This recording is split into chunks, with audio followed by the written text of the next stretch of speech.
Hey guys, today we have a Spyderco knife.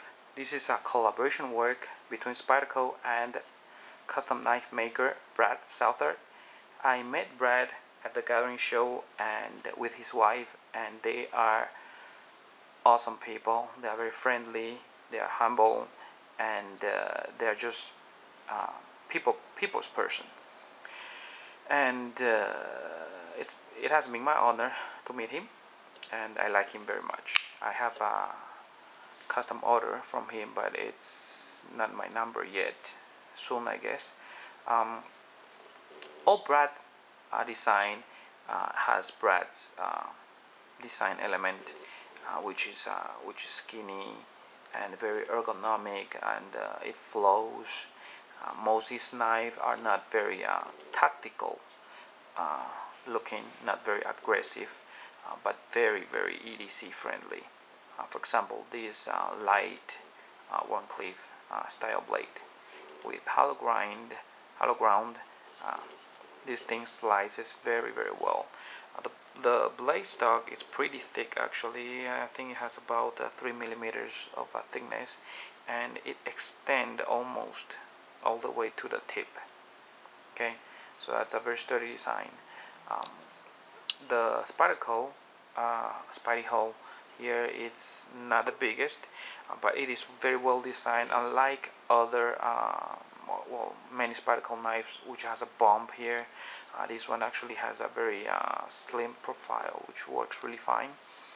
um, you can you can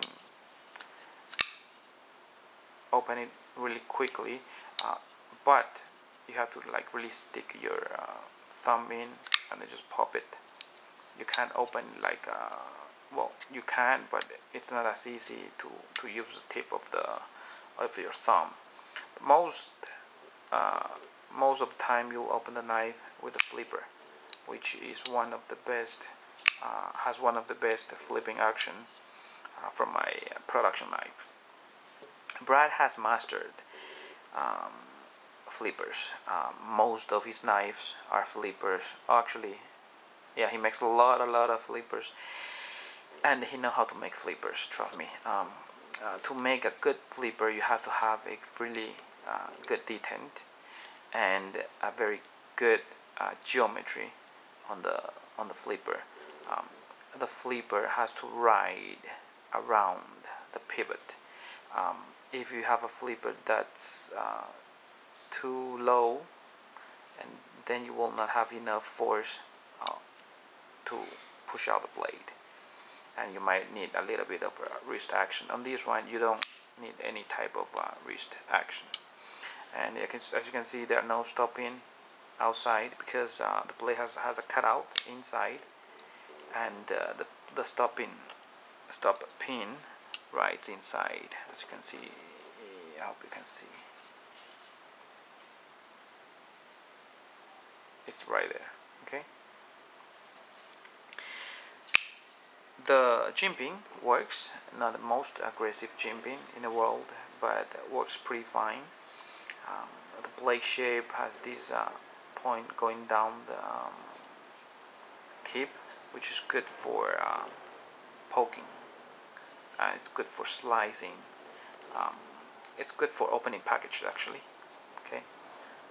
The G10, it's a pretty aggressive G10. As you can see, all these textures. But it doesn't hurt your finger nor your skin. It gives you a good purchase. Um, the stone washed, the heavy stone washed frame lock side looks pretty good.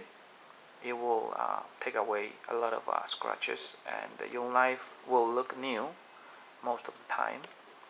It also included a G10 lock bar stabilizer, so to prevent you from overextending the lock bar.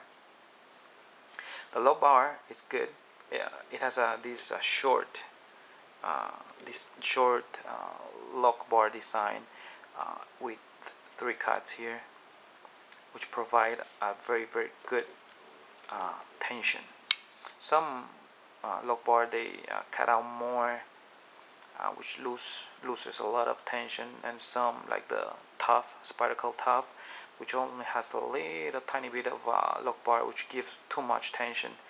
This lock bar is just right, and it's pretty thick in its weakest point, so this thing will last. Okay, and the pocket clip is also a really good design, because it's not a straight pocket clip. It's kind of like curved pocket clip. So when you have the knife in the pocket, it will tend to curve to the right side. Why? Because of the angled shape here. So it will try to lean to the right side of the pocket, because most of the pocket are flat. And that's a good design, because you can have stuff in the pocket, and when you reach in, the knife will not be bothering you. So that's a plus design. The tip, to be honest, is a little bit sharp. It doesn't affect when you grab really high, but it will affect when you do pull cuts, because when the knife is moving, even just a tiny bit, maybe 1 millimeter of moving space, it will dig into your palm. Okay, another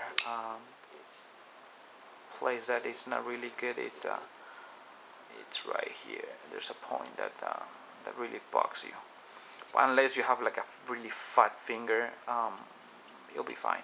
It's just me being very picky. The G10 is very thick. It's actually thicker than the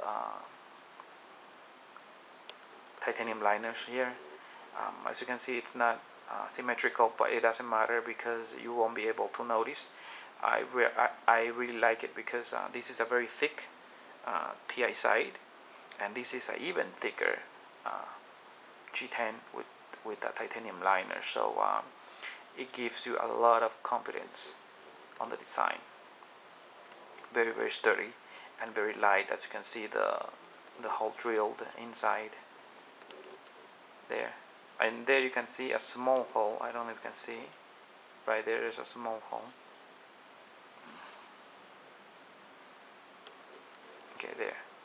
Okay, that small hole holds part of the G10. So the G10 is not just held by the pivot and 3 screws, but also by that little hole there, because the G10 extends a little bit more to prevent, I guess, the moving of the G10 scale, to make it even more sturdy, which is good. And the knife's made in Taiwan, Taichung, and most Taiwan made knives are really good, high quality. It uses a dumbbell style standoff, so the knife can be much compact. Okay, as you can see, a lot of Spyderco knife, they have a bump because of the spider hole, but on this one it's very slim, and you won't be able to notice it. I think that's about it on this knife. It's really very good knife, and I'm really happy that I bought it. The price is a little bit high, but it's really worth it. The quality, sorry about the focusing. Okay, the quality is just really good, and I do suggest you, if you can get one, get it, because I don't know how many of these they'll be producing, but I have a lot. This is one great EDC, very light also, probably like 4 point some ounces, and a 3.5 inches blade. Perfect EDC. Okay, thank you.